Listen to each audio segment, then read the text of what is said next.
지금까지 역사를 살펴보면 한국 전쟁 등 잘못된 선택으로 인해 무고한 생명이 수천만 명 이상 학살되었다고 합니다. 오늘 특별히 우리가 사랑하는 피해 목사의 조국인 캄보디아의 이야기입니다. 전 국민의 30%에 해당하는 250만 명의 양민들을 학살하여 캄보디아를 온통 붉은 피로 물들였던 컬링힐드의 주범인 폴포트가 몇 년 전 사망했습니다. 그 시체와 사진이 매스컴을 통해서 만천하에 공개되었습니다.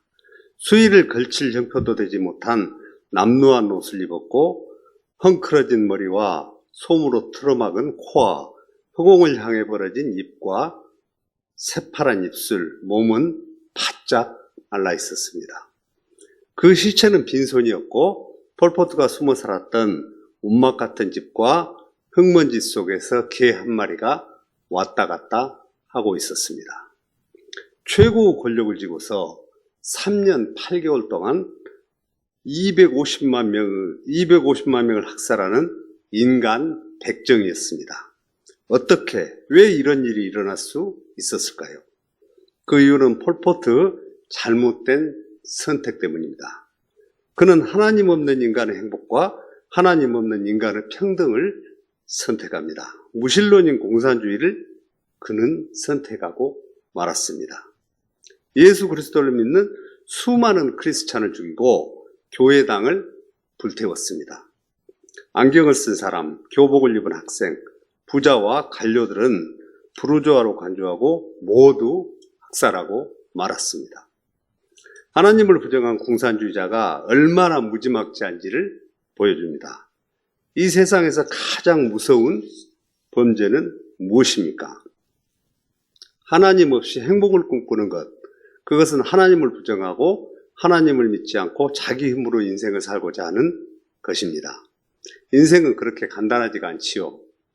호락호락하게 내 뜻대로 되지 않습니다. 잘못된 선택은 너무나 많은 것을 빼앗아갑니다. 시간 낭비, 돈 낭비, 생명 낭비. 그 결과 허무와 슬픔이 남습니다. 그리고 그 운명은 천추한이 될 지옥에서 영생하는 결과가 되고 맙니다. 저는 오늘 선택은 운명을 결정짓는다. 선택은 운명을 결정짓는다. 라는 제목으로 요나서 1장 1절에서부터 3절에 대한 하나님의 말씀을 전하고자 합니다. 한 사람의 선택은 많은 사람의 운명을 좌우하고 한 나라와 제국이 가야 할 앞나라 문제를 좌지우지할 수 있음을 요나서는 보여줍니다. 요나서 1장 1절에 여호와의 말씀이 아미떼의 아들 요나에게 임하니라고 말씀하십니다. 하나님은 말씀하시기를 기뻐하시는 하나님이십니다. 하나님의 말씀이 임하면 그때부터 우리의 삶은 변화되는 일이 발생합니다. 첫째, 선택은 인생의 성공과 실패를 좌우합니다. 선택은 인생의 성공과 실패를 좌우합니다. 창세기 12장 1절에서부터 3절에 여호와께서 아브라함에게 이르시되 너는 너의 고향과 친척과 아버지의 집을 떠나 내가 내게 보여줄 땅으로 가라. 내가 너로 큰 민족을 이루고 내게 복을 주어 내 이름을 창대하게 하리니 너는 복이 될지라. 너를 축복하는 자에게는 내가 복을 드리고 너를 저주하는 자에게는 내가 저주하리니 땅의 모든 족속이 너로 말미암아 복을 얻을 것이라 하신지라. 아브라함의 선택, 아브라함에게 하나님 말씀이 맞아 고향과 친척과 아버지의 집을 떠나 유랑 생활을 해야 했습니다. 그러나 결국 그와 그 자손이 복을 받게 되는 축복의 조상이 되었습니다. 모세의 선택, 모세에게 하나님의 말씀이 맞아 모세는 이스라엘 백성들과 400년을 안착하고 평온하게 살아왔던 애굽 땅을 떠나 미지의 세계를 향해 나아가야 했습니다. 출애굽기 6장 1절에 하나님이 모세에게 말씀하여 이르시되 나는 여호와이니라. 하나님의 말씀을 받은 모세는 이스라엘 백성을 광야에서 40년간을 이끌어갑니다. 그리고 그 후에는 이스라엘이 가나안 땅에 들어갈 수 있었습니다. 모세의 선택을 이렇게 히브리서 11장 믿음의 장에서는 증언하고 있습니다. 히브리서 11장 25, 26절에 도리어 하나님의 백성과 함께 고난받기를 잠시 죄악의 날을 누리는 것보다 더 좋아하고 그리스도를 위하여 받는 수모를 애굽의 모든 보화보다 더 큰 재물로 여겼으니 이는 상 주심을 바라봅니다. 창세기 1장 1절에 태초에 하나님이 천지를 창조하시니라. 아무것도 없는 데서 하나님은 세상을 말씀으로 창조하셨습니다. 이와 같이 성경 속에서 발견할 수 있는 특징은 하나님께서는 언제나 사람보다 먼저 말씀으로 움직이신다는 것입니다. 요나의 경우도 마찬가지입니다. 하나님께서는 요나를 선택하십니다. 지나간 역사 한 시점에서 요나라는 한 개인에게 임하셨던 하나님은 말씀을 통해서 변방의 작은 나라에 살고 있는 요나에게 파송을 명하십니다. 큰 나라 중동의 패권국 아수르 수도인 니느웨에 가서 심판과 회개를 촉구하라는 메시지가 떨어졌습니다. 그 말씀을 통해서 오늘 나에게도 하나님께서 임하시기를 원하고 계십니다. 문제는 나에게 그 하나님의 말씀을 받을 귀가 열려져 있는가 하는 것입니다. 또 하나님의 말씀을 받을 수 있는 마음의 문이 열려져 있어야 합니다. 아브라함의 선택과 모세의 선택과 요나의 선택, 그리고 오늘 우리의 선택도 하나님 안에서 이루어지는 것입니다.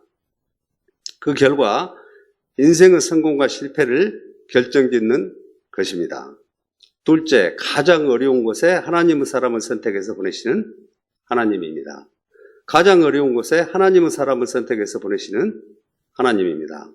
요나서 1장 2절에 너는 일어나 저 큰 성읍 니느웨로 가서 그것을 향하여 외치라.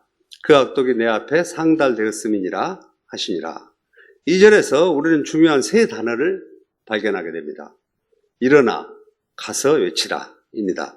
이 단어들은 하나님께서 그리스도인들에게 맡겨주신 전도의 지상명령을 가장 실감 있게 묘사해주고 있습니다. 일어나라. 이 말씀은 안일한 자리에 머무기를 좋아하는 사람은 성교의 명령 앞에 순교할 수 없을 것입니다. 안일한 자리에 안주하기를 원하는 교회들은 성교의 명령 앞에 복종할 수 없습니다. 그리고 말씀하십니다. 일어나 가서 외치라.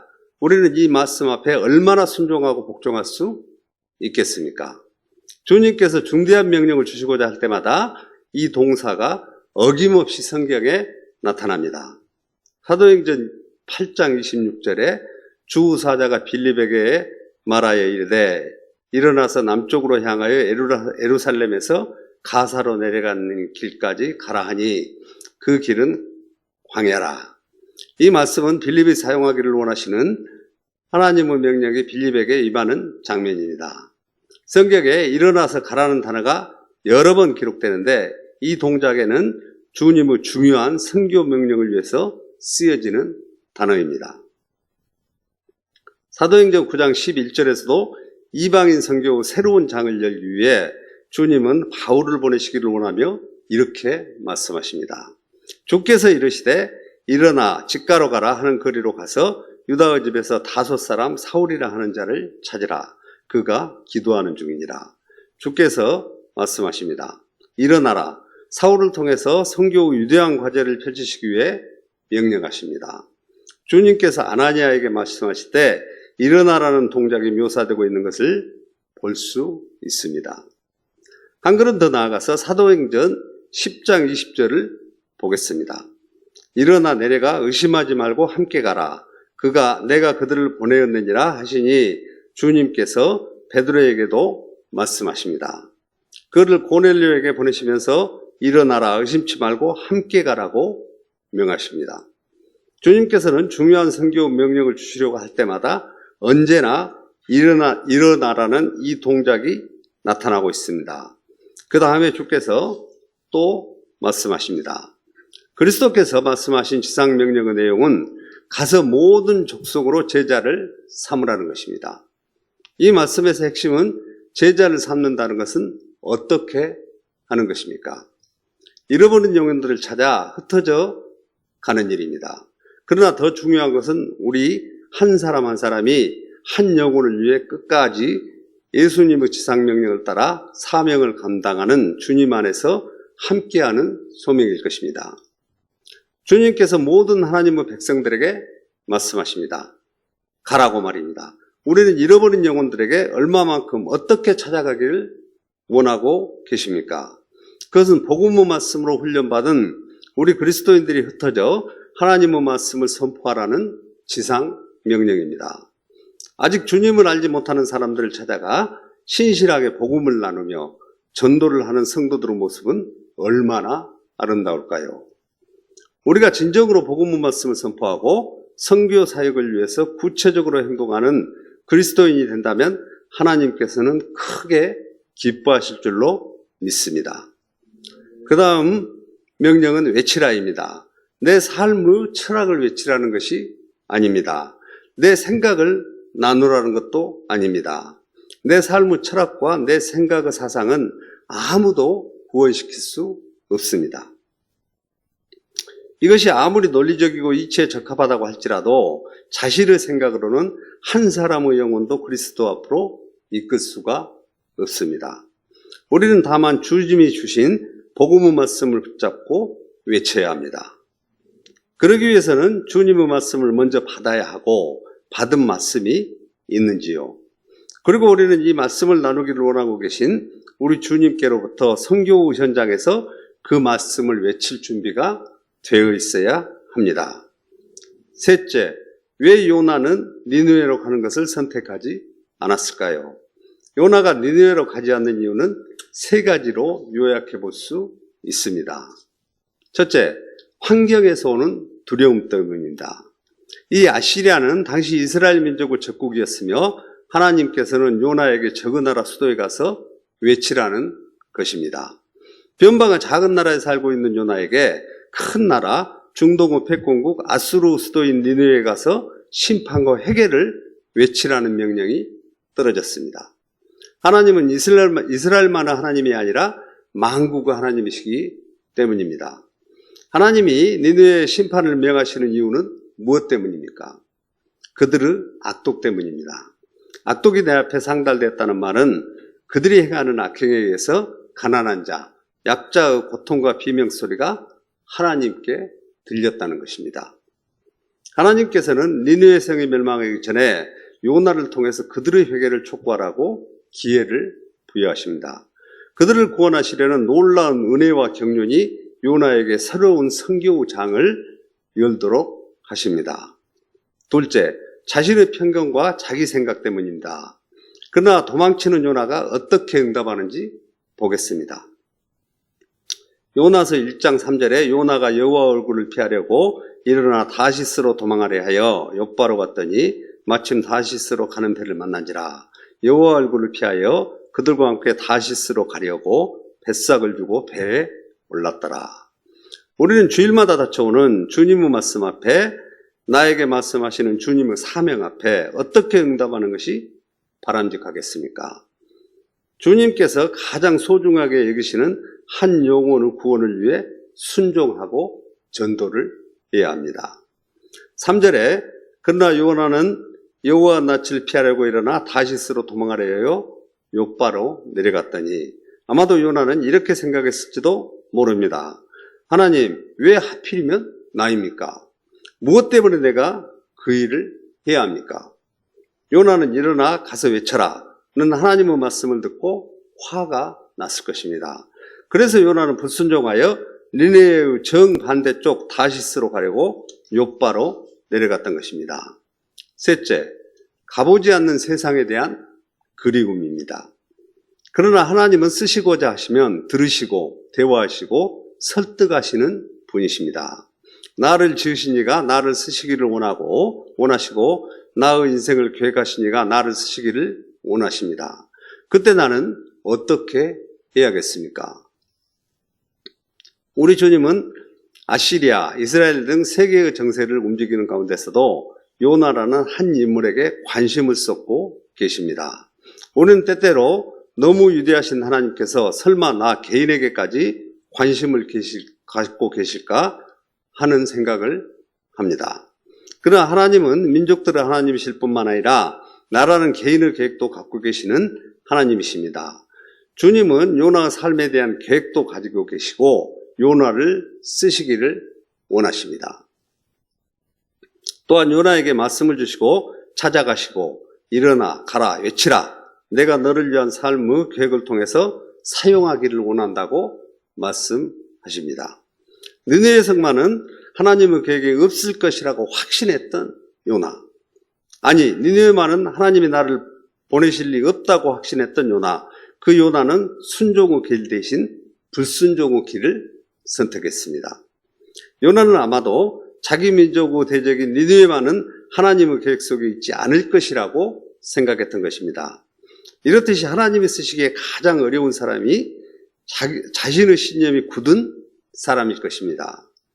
하나님은 하나님의 말씀보다 자신의 신념에 대한 확신 때문에 나는 니느웨에 갈 수 없다고 말합니다. 그동안 자신의 삶에 대한 경험을 맹신하면서 내 주관을 무너뜨릴 수 없다고 자신의 사상의 벽을 쌓고 있는 사람이 가장 쓰임받기 어려운 사람일 것입니다. 3절에 여호와 얼굴을 피하여 그들과 함께 다시스로 가려고 뱃삭을 주고 배에 올랐더라. 다시스는 어디일까요? 스페인 남쪽 끝으로 멋진 항구, 낭만과 꿈이 있는 항구 도시입니다. 요나는 세상의 유혹과 세상의 그리움에서 완전하지 벗어나지 못한 사람임을 보여줍니다. 요나는 다시스로 도망하기 위해 상당한 뱃삭을 지불해야 했습니다. 그러나 이미 지불한 뱃삭이 가치를 발휘하지 못하고 부질없다는 것을 요나가 알았을 때 그는 후회할 수밖에 없었을 것입니다.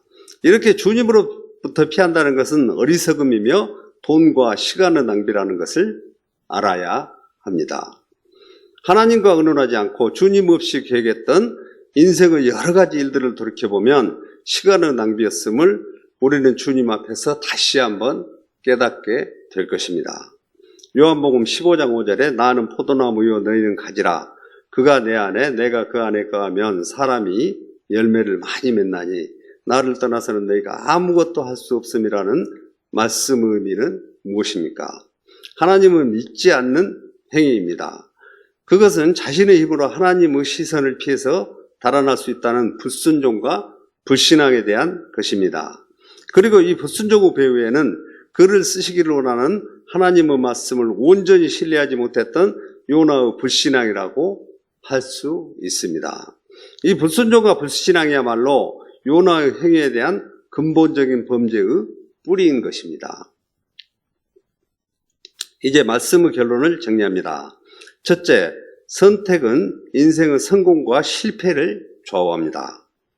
둘째, 가장 어려운 곳에 하나님의 사람을 선택해서 보내시는 하나님입니다. 셋째, 왜 요나는 니느웨를 선택하지 않았을까요? 환경에서 온 두려움 때문에 자신의 편견과 생각 때문에 자신이 가보지 않은 세상에 대한 두려움 때문에 잘못된 선택을 하게 된 요나를 하나님께서는 믿음으로 끝까지 이끌어 주십니다. 선교사로 부름을 받은 요나는 선교사가 되는 대신 유람객이 되어 관광객 행세를 하면서 유랑 생활을 한다면 어떻게 되겠습니까? 선교사가 관광객이 되어 유랑 생활을 하는 모습을 상상해 보십시오.